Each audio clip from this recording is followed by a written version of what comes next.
12 News Now on WPRI.com. I'm Tim White, the attorney representing multiple former North Kingstown High School student athletes, has filed a lawsuit in the so-called naked fat test scandal. I'm joined by my colleague, Target 12 investigator Eli Sherman. Eli, in this case, the former coach, Aaron Thomas, was not named as a defendant in this civil lawsuit.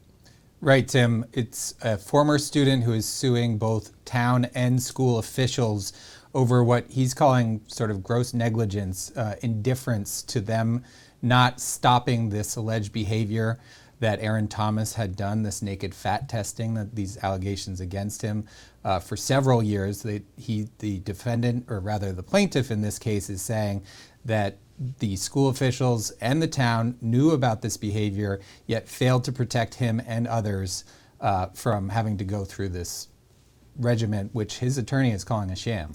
And the regimen, as we've reported on since October of 2021, when we first broke this story, is that allegations are Aaron Thomas would bring these students into his office alone, shut the door, and ask them if they were shy or not shy. If they said not shy, they would get completely naked, and he would subject them to multiple tests, which allegedly included touching. We should note that the plaintiff in this case is identified as John Doe 22. There are two other civil lawsuits that were filed in 2022, and of course, Eli, is the criminal case. Aaron Thomas is facing two criminal counts, one count of second-degree child molestation and one count of second-degree sexual assault. He has pleaded not guilty to both of those charges, and Eli, he unsuccessfully tried to get this criminal case tossed against him earlier this year. It looks very much so like this is heading for trial, Tim. Yep.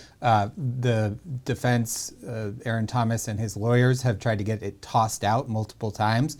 The judge in this case earlier this month or last month made a very significant ruling that their most recent attempt to get it tossed was invalid, and thus it looks very much so like this will be going to trial, but we don't know yet when that will be. Right, the trial date has not been scheduled yet. Okay, if you want more details on the civil lawsuit, you can read the article below this video. For Eli Sherman, I'm Tim White. You're watching WPRI.com.